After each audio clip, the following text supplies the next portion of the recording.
in today's class, we will see about deadlock avoidance and another algorithm in deadlock avoidance, which is resource allocation graph algorithm.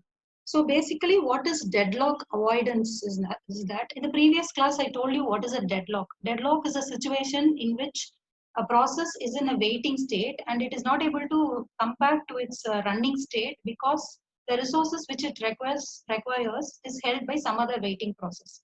So here there are different methods for dealing with deadlocks, and one such method is deadlock avoidance. So in the previous class we saw about deadlock prevention. So in deadlock avoidance, what the operating system will do is it requires that the processes have to give advanced additional information about its resource requirements before starting its execution. That is, before it starts its execution, as soon as it enters the system, the process has to give information about how much resources it requires.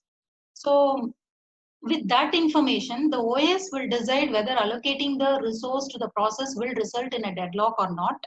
If the system will be in a safe state after allocating the resource to the process and it will not lead to a deadlock, then it will allocate the resource to the process. Otherwise, it will not allocate the resource to the process. So that strategy is called deadlock avoidance. Get additional information about the resource requirements from each process, and then based on that, it will decide.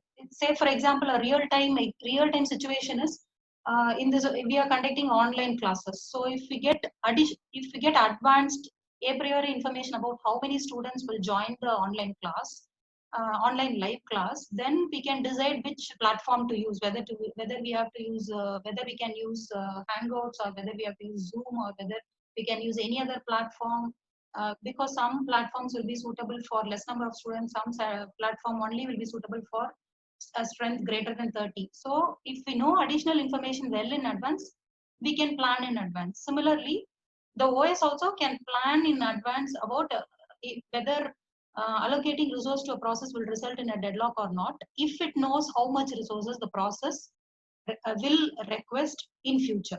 So that is the strategy followed in deadlock avoidance.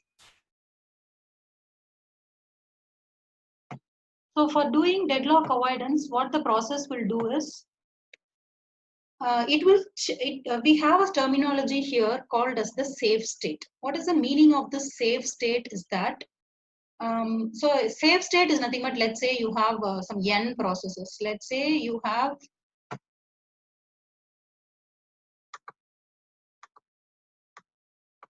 let's say the number of processes in the system is P1, P2, P3, P4, and then P5. Let's say you have 5 processes in the system. I say a system is said to be in a safe state if there exists a safe sequence. Now, what do I mean by safe sequence? Now, I can say that there exists a safe sequence like this. I can say P2, I will execute the processes in the order P2, P3, P1, and then P5, and then P4. Now, this may be called as a safe sequence. What is the meaning of the safe sequences? I'm just telling that I will execute the processes in this order. And if I execute in this order, all the processes will be able to finish their execution, as well as the system will not run into a deadlock. If the system has an assurance that such a safe sequence exists, then it will grant the resource to the process and it will allow it to execute. Otherwise, the system will not allow the process to execute. Now, what is the meaning of this safe sequences? It says that P3 will execute based on the resources which is available to it, which is already allocated to it, plus the resources which has been released after the execution of P2. Okay, similarly, P1 comes after P2 and P3. What is the meaning of it? The meaning of it is P1 will be executed with the resources already allocated to P1 plus the resources which is released after the execution of P2 and P3. That is the meaning of the safe sequence. If a process comes after some process, it means that process will execute with the resources currently allocated to it plus the resources are released by the execution of the previously occurring processes in the safe sequence. So P1 will execute with the resources already allocated to P2 and P3. That is the meaning of the safe sequence. One point which you have to remember is, in safe sequence, processes can occur in any order. You can you can allocate the resource to the processes in any order, but all the processes should be able to complete their execution.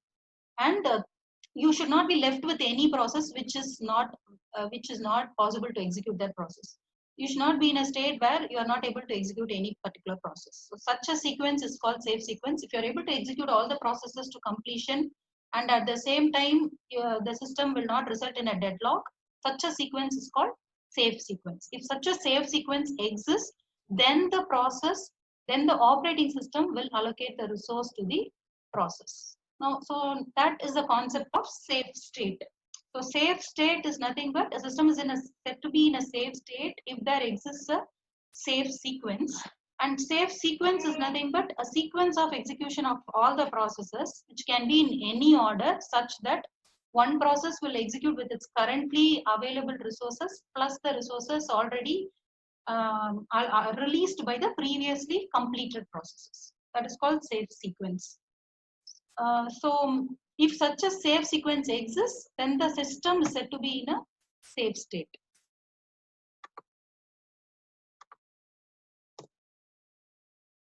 Okay, so these are the basic facts about safe state. If you find out that such a safe state exists in the system, then there is no deadlock. Okay, if you have a safe sequence, then the system is in a safe state. If the system is in a safe state, then there is no deadlock. In case if the system is not in a safe state, it is an unsafe state, what does it mean? It doesn't mean that there is a deadlock. It means that there is a possibility of a deadlock.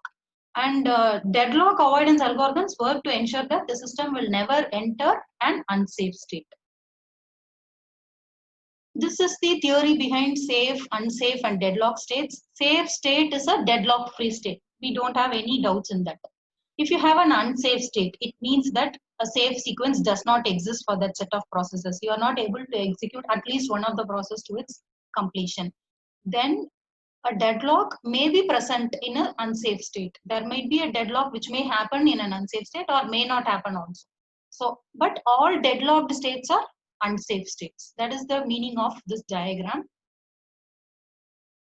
So now, what do the deadlock? So we have deadlock avoidance algorithms. This is the strategy behind deadlock avoidance. The strategy is get additional information about the resource requirements of a process well in advance, and with that additional requirements, you decide whether to allocate the resource to the process or not. Now you have two situations here. One situation is your resources may be having only one instance, or your resources may be having more than one instance. You cannot employ the same algorithm for both these scenarios. Okay. Again, I repeat, the meaning of one instance is by resource type, I mean your printer is one resource type, your memory is one resource type, your scanner is another resource type. Instance means number of units of that particular resource available. That means printer, how many printers are available. If you have 3 printers available, then I say that there are 3 instances of the printer resource type. If you have only one printer available, then you will say there is only one instance of the printer resource type available. Now for deadlock avoidance, you cannot use the same algorithm for both these scenarios. Okay? For the first scenario, if you have only one instance of a particular resource type, then you have to make use of a resource allocation graph algorithm. If you have multiple instances of a particular resource type, then you have to use a variation of the Banker's algorithm. We will see about, already I have posted video on Banker's algorithm. So we'll see about the first case where we do deadlock avoidance by using the resource allocation graph algorithm. So this is the first scheme where we do deadlock avoidance by using resource allocation graph scheme. Now, already in the previous video, I told you what is resource allocation graph. Resource allocation graph is nothing but a graph which contains 2 types of edges and 2 types of vertices.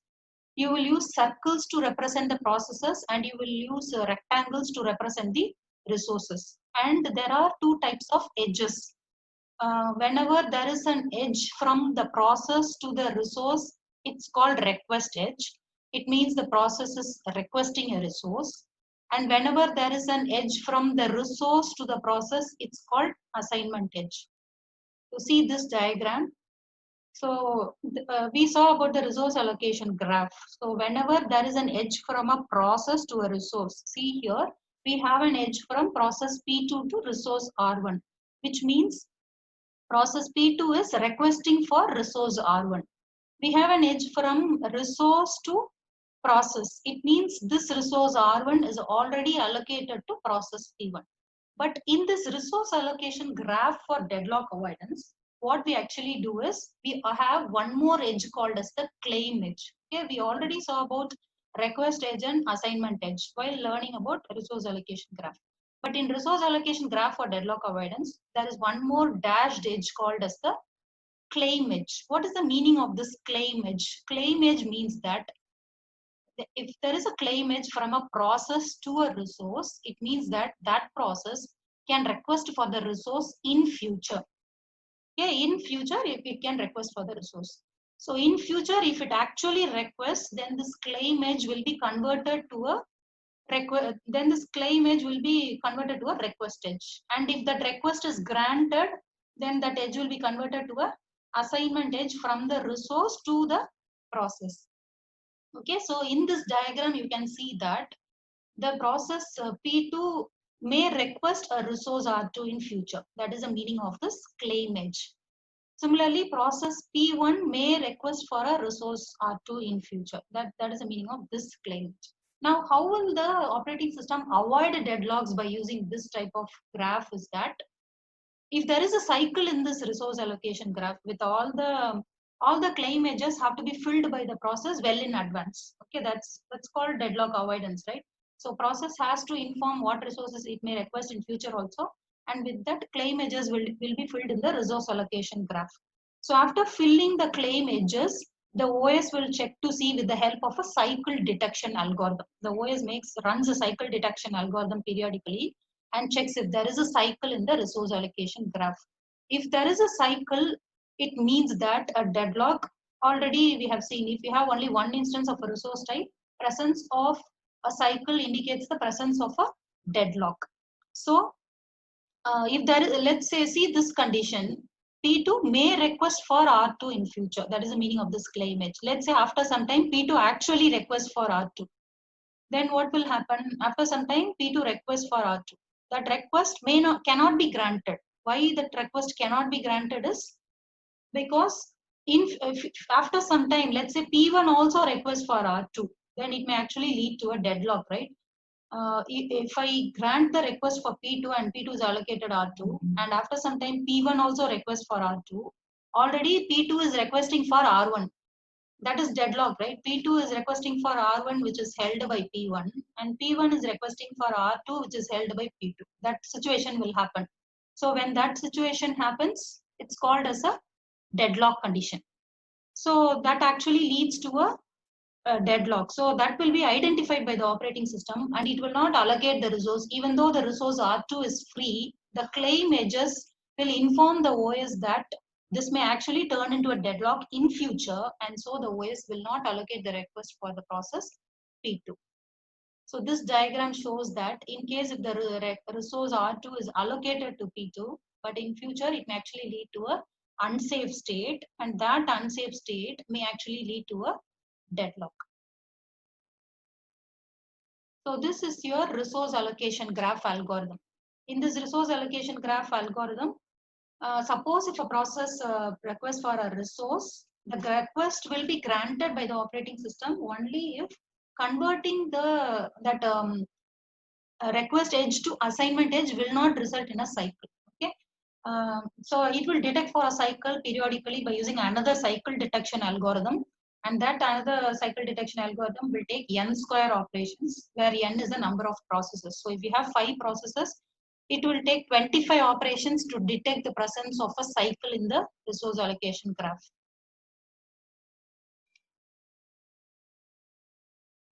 Okay, that is all about deadlock avoidance by using the resource allocation graph algorithm. Note that deadlock avoidance by using resource allocation graph algorithm can be used only if you have one instance of every particular resource type. If you have one instance only for a particular resource, and if there is a cycle in your resource allocation graph, it means that there is a deadlock in the set of processes. The next topic, the next and the last topic in your chapter 7 is about deadlock detection and about deadlock recovery. Okay, so what is deadlock detection? There are three methods for handling deadlocks. First one is deadlock prevention, second one is deadlock avoidance, and the third one is deadlock detection. If the system doesn't employ deadlock prevention or deadlock avoidance, then there is a possibility for the system to get into a deadlock. So if the system gets into a deadlock, then the system has to make use of a deadlock detection algorithm. Deadlock detection algorithm will check periodically, check the state of the system and find if a deadlock has occurred in the system. In case if a deadlock has occurred, then it will employ recovery schemes to recover from the deadlock. Now here also we have two cases in the deadlock detection algorithm. One is for systems which have only one instance of a particular resource type. The other one is systems which have multiple instances of each resource type. Okay, so first case is when you have a single instance of each resource type. When you have only a single instance of each resource type, how the deadlock is being detected by the operating system. Note that here the system allows the deadlock to occur, and if the deadlocks occur, how the system is going to detect and find it out. That methods we are seeing.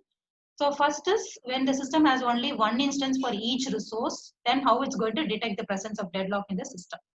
So here it makes use of a variation of the resource allocation graph scheme, which is called as wait for graph. Okay, what is this wait for graph? This wait for graph is nothing. It's very simple. It's just a modified version of your resource allocation graph. Okay, see here. This is your resource allocation graph, and this is your wait for graph.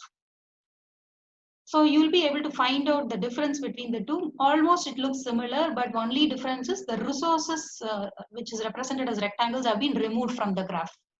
Okay, the same resource allocation graph is represented using a wait for graph here. So what has actually happened here is, see here, consider process P1 and P2. P1 is requesting for resource R1, and the resource R1 is already allocated to resource R2. That is the meaning of these two edges, right? So you have an edge from resource to process. That means the resource is allocated to the process. You have an edge from process to resource. That means that resource is requested by process P1. So in wait for graph, we collapse these two edges and convert it into one single edge. We remove the resources, we collapse these two edges and convert them into a single edge and connect P1 and P2. So you can see here, P1 is connected to P2. Same way we have did for all the processes. P2 is requesting for resource R3 and R3 is allocated to process P5. So we collapse these two edges and we removed resource R3 and there is an edge from P2 to P5. So from this you can understand that a wait for graph is a modified version of resource allocation graph and it is used for deadlock detection. So how this is your wait for graph and the system is going to maintain a wait for graph like this. So when the system maintains a wait for graph like this, how is it going to detect the deadlocks is it checks for the presence of cycles in the wait for graph. Okay, so here you can see many cycles, P1 to P2, P2 to P4, P4 to P1. Here also P2 to P3, P3 to P4, sorry, here there is no cycle. So here there is one cycle here. And so whenever there is a presence of, so it detects the presence of a cycle by using a cycle detection algorithm. And cycle detection algorithm is going to take n square number of operations to detect it, and where n is the number of processes in your system. And if it detects a cycle, then it means the system is in an unsafe state, which means it detects a deadlock in the system, and then it proceeds to run the deadlock recovery algorithm. One point to note here is deadlock detection and recovery incurs a lot of overhead and lot of additional cost for the operating system, because it has to run the deadlock detection algorithm. And then if a deadlock has occurred, then there will be more number of expenses involved in making the system recover back to its original state. And if the processes were involved in the middle of some execution, all those results also would be lost and the processes have to be rolled back to their initial state. So all this will incur a lot of expenses and overheads for the system. So that is your first case. In the first First case is when you have only a single instance of each resource type, then you can use wait for graph to detect the presence of a deadlock. The second method is when you have multiple instances of each resource type, then you can use a variation, then you can use an algorithm that's called as a variation of the Banker's algorithm. So here what we do is we have three data structures maintained here. What are the three data structures? First data structure is available. This available vector indicates the number of available resources for each resource type. How many resources are available? You can also imagine it like free resources. How many resources are now free? Second data structure is allocation. Allocation indicates the number of resources currently allocated to each process. Okay. Third one is request. Request indicates the current request of each process. You can also imagine it like need. How many? You can also imagine it like the remaining resource need of each process. Okay. So if request of ij is equal to k, request is basically a two-dimensional matrix where I indicates the process and j indicates the resource. So if request of ij is equal to k, it means process pi requires k instances of resource type rj. Okay. So you have three data structures: available, allocation, and request. So how to find the deadlock detection? How to detect the deadlocks by using this three data structures. So the deadlock detection algorithm will look like this. Here we use two vectors called as work and finish. Okay, work is initialized to available. That means available is nothing but the number of resources currently available or currently free, right? You initialize the work vector to available. And then for all the processes 1 to n, for I is equal to 1 to n means for all the n number of processes, you check whether allocation is not equal to 0. If allocation is not equal to 0, you initialize the finish vector for that process to true. What does it mean? When will allocation be equal to 0? Allocation will be equal to 0 when the process has finished its execution, right? When it finished its execution, it is going to release all its allocated resources. If it releases all its allocated resources, its allocation vector is going to be 0. If its allocation vector is 0, then we set its finish vector to true. It means process has finished its execution.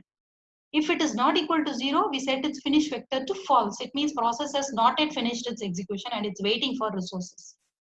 The second step is we find an index I such that, find an index I means find a process I such that, find a process Pi such that its finish vector should be false and its request should be less than work. Work is nothing but available. Work is initialized to available, right? Request is the number of resources requested by the process.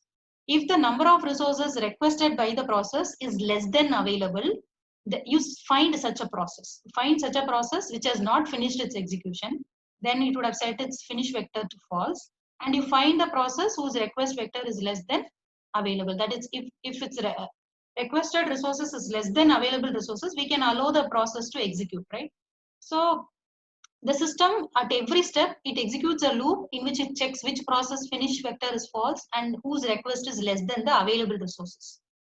Once it finds out that process, it allocates the resource to that process completes its execution. Once the process completes its execution, it changes the value of the available resources. Once the process completes its execution, it will release its allocated resources, right? So the resources allocated for process I, it's represented by allocation of I. So the process will release, so the resources already allocated to the process I, which has now been released, is added to the set of available resources and available vector is updated.